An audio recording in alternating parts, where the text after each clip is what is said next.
You probably wouldn't have any trouble playing games or using social media apps on your phone. Surely you can spend time in front of the screen and do both activities simultaneously for 2 hours or even longer without losing focus. But could you spend half an hour studying? Oh, that might be quite challenging. Doing a side business task for 1 hour? Doesn't sound very appealing, does it? Even though you know that studying, exercising, or engaging in business activities can bring more long-term benefits. However, you still prefer watching TV, playing games, and browsing social media. Perhaps that's the clear reason why. There's an easy and effort-free activity, while others are more challenging and require you to motivate yourself. However, some people seem to have no trouble studying, exercising, or regularly doing left-hand tasks. This raises the question, why do some people have more motivation to overcome difficult challenges? And is there a way to make everything easier? To find the answer, we need to consider this neurotransmitter, dopamine. Dopamine is often seen as a molecule of pleasure. However, that's not entirely accurate. Dopamine is a motivator. It's the driving force behind desire, guiding our actions. If you want to understand more about the power of dopamine, let me share some experiments that neuroscientists have conducted on mice. Researchers implanted electrodes into the brains of mice. Each time a mouse pulled a lever, they stimulated the reward system in their brains. As a result, these mice developed an intense level of craving to the point where they continuously pulled the lever for hours. Sometimes they even refused to eat or sleep. After continuing to pull the lever until exhaustion, this process was reversed. Researchers prevented the release of dopamine in the reward system of the brain. As a result, the mice became disinterested to the point where they didn't even want to get up to drink water. They didn't want to eat. They showed no interest in mating. They showed no interest in anything at all. You could say that the mice had lost all will to live. However, if food was placed directly into their mouths, the mice still ate and enjoyed it. They lacked the motivation to stand up and do it themselves. You might think that hunger or thirst would be motivation for us to seek out food or water. While mouse experiments may sometimes exacerbate the issue, they clearly illustrate one thing: the crucial role of dopamine. This applies not only to mice, but also to humans and our daily lives. In fact, our brains prioritize based on expectations of dopamine levels, influencing many of our decisions and actions. If an activity doesn't generate enough dopamine, you won't have the motivation to do it. However, if an activity produces a lot of dopamine, you'll feel inclined to repeat it, which can lead to repeating that behavior multiple times. So, what behaviors reinforce dopamine release? It's any activity that you anticipate will yield a potential outcome. But if you know that your behavior doesn't lead to immediate results, your brain won't produce dopamine. For example, before you eat a delicious meal, your brain releases dopamine because you anticipate that the food will bring pleasure. Even if the actual food doesn't taste as good as you expected, your brain still continues to release high levels of dopamine. This happens because the brain doesn't care whether the dopamine release is beneficial for you or not.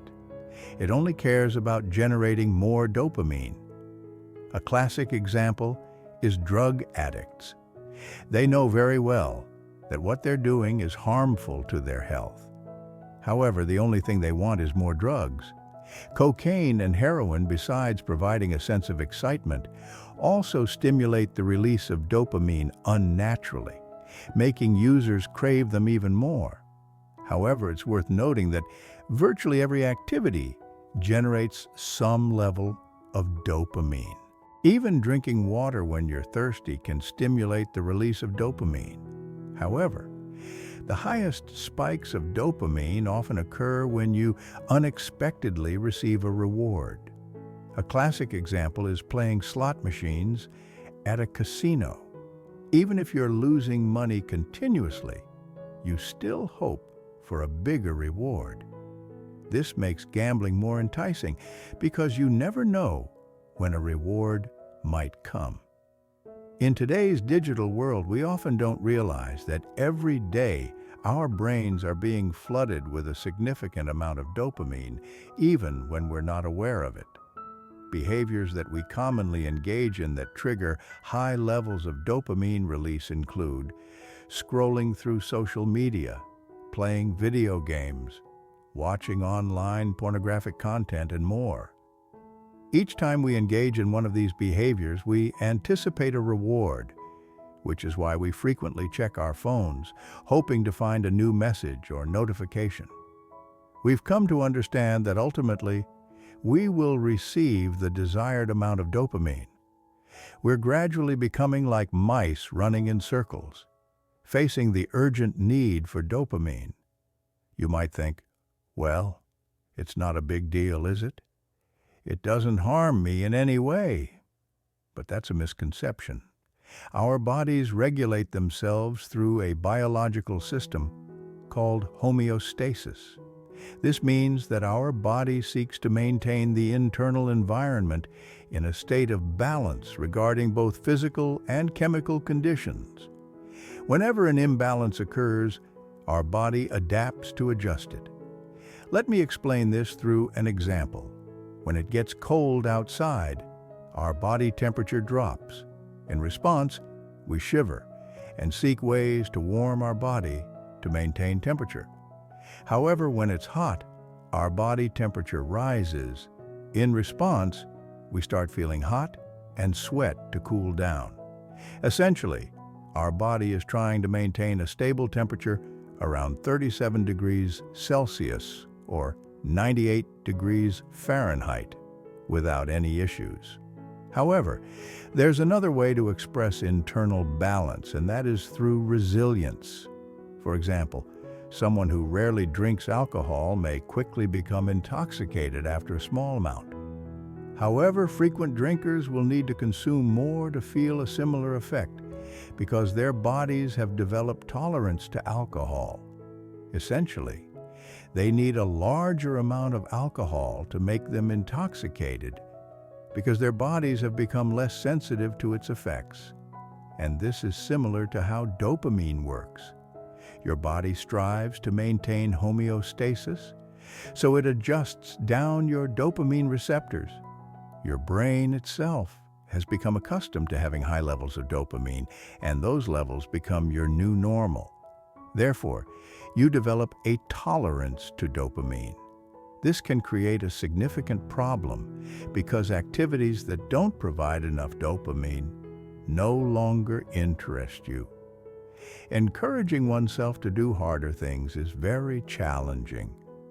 Feeling bored and lacking enthusiasm is inevitable because there isn't the dopamine release that activities bringing excitement provide. This explains why many people prefer playing games or browsing the internet over studying or working. Video games provide us with comfort and happiness because they stimulate a large release of dopamine. The sad thing is that working hard or reading books only releases a small amount of dopamine. This explains why drug addicts struggle to change their lives after giving up stimulants. Their dopamine tolerance has increased to the point where normal life cannot meet their needs. We're like experimental mice losing motivation when there's not enough dopamine. And it's not just drug addicts, but also those addicted to video games, social media, or pornography. When their dopamine levels are too high, they can't enjoy activities with less dopamine. So how do we stop this? That's where dopamine detox comes in. Now you might have a clearer understanding of how dopamine detox works and how it can help you. During the dopamine detox process, you spend a day in a place without any stimulating activities. This helps you stop giving your brain high levels of dopamine, allowing your dopamine receptors to recover. If you're dealing with drug addiction, seeking professional help is crucial, as you may have developed both physiological and psychological dependencies. I want to make sure you don't have to endure extreme measures during the detox process. Returning to the topic of dopamine detox, in a day, you'll try to limit your pleasures to the maximum. This includes avoiding the use of the internet or any technology devices like phones or computers. You're also not allowed to listen to music, masturbate, or eat any snacks. In summary, you'll eliminate all external sources of pleasure throughout the day. During this process, you'll have to face boredom. This is inevitable. However, there are some activities you can engage in. Walking. Relax by walking and exploring the environment around you. Meditation and reflection. Spend time meditating and being alone with your thoughts. Reflect on life and your personal goals. Note-taking.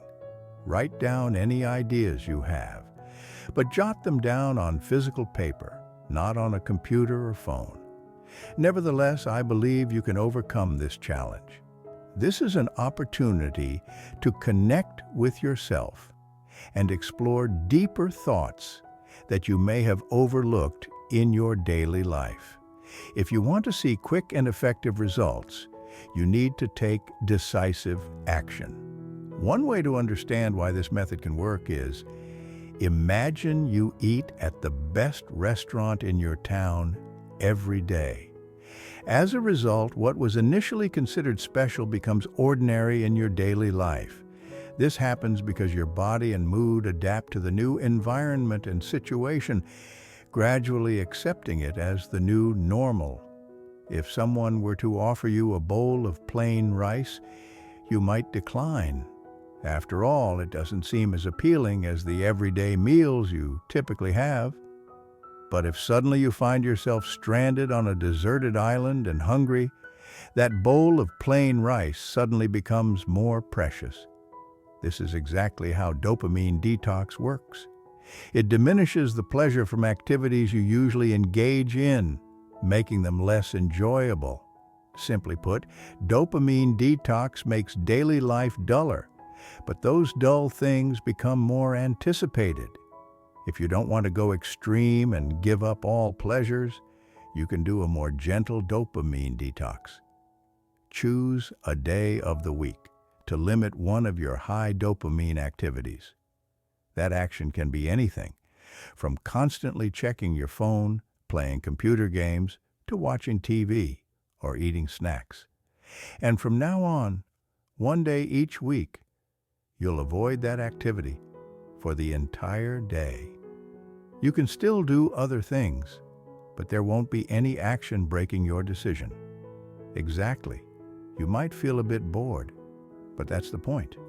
You want to dial back your dopamine from the abnormal high state that's made you addicted. And the boredom will push you to do other tasks on that day. Tasks you usually procrastinate on because they don't provide as much dopamine. Because you're feeling bored, doing these tasks will be easier. Of course, avoiding overly stimulating dopamine behaviors too often is a good choice. However, it's best to either completely avoid those behaviors, or at least reduce them as much as possible. Instead of engaging in dopamine-producing activities in an unhealthy way, you want to reshape how you harness your dopamine towards things that truly benefit you. That means you can use your current high dopamine stimulation as a motivation to propel yourself towards pursuing larger goals, ones that bring long-term benefits. In other words, you can turn your high dopamine into a reward for completing challenging and meaningful tasks. And that's how I set it up for myself. I tackle and complete all the challenging tasks with low dopamine, such as tidying up the apartment, practicing the piano, reading books, and exercising to create videos, and more. After completing a certain number of tasks, I reward myself with a high dopamine stimulating activity at the end of the day. Perhaps the key words here are after and at the end of the day. If I reward myself with high dopamine activities beforehand, then I won't have the motivation to do low dopamine tasks. I simply won't feel like doing them. So I always start with the challenging tasks, only allowing myself to reward with high dopamine activities afterward. For example, for every hour spent on low dopamine tasks, I reward myself with 15 minutes of high dopamine activities at the end of the day. This means that after 8 hours of low dopamine work, I allocate about 2 hours for indulging in high dopamine activities. Of course, this is my personal ratio, and you can adjust it to your liking. Furthermore, it's important to recognize that if you're dependent on a habit harmful to your health, you shouldn't see it as a reward. Instead, seek out a different reward, something that isn't harmful. It could be something you still feel is worth striving for. And if you're curious, my guilty pleasure is the internet. I can easily get lost in the internet for hours without doing anything else. That's why I implement this system, to be able to control my addiction. Even though it's not perfect, I still plan for days when I completely abstain from high dopamine activities. To wrap up this video, I want to emphasize that when you tackle difficult tasks, they become easier. But when your brain is constantly flooded with high levels of dopamine, you lose interest in activities that don't provide as much dopamine. That's why you might want to limit your use of phones and computers, as well as other behaviors that produce high levels of dopamine. And I can assure you that this is definitely worth it. So, if you're struggling with motivation, start your brain detox process as soon as possible. Detach yourself from the abnormally high levels of dopamine, or at least recognize and control them so they don't occur frequently. After the detox process is complete, each day activities with low dopamine levels will gradually become more enjoyable, and you may be able to engage in them for longer periods. We're all addicted to dopamine to some extent, and that's not necessarily a bad thing. Dopamine helps us achieve goals and improve ourselves. But what's important is where you choose to get your dopamine from. Do you choose things that benefit you? Or do you choose things that don't? Or do you choose to get it from working towards your long-term goals? The decision is yours. If you found this video helpful, I would greatly appreciate it if you gently hit the like button. This helps my channel grow stronger because YouTube's algorithm will understand that many people enjoy this content and will continue to recommend it to a larger audience. This could kickstart a journey to improve the lives of many people.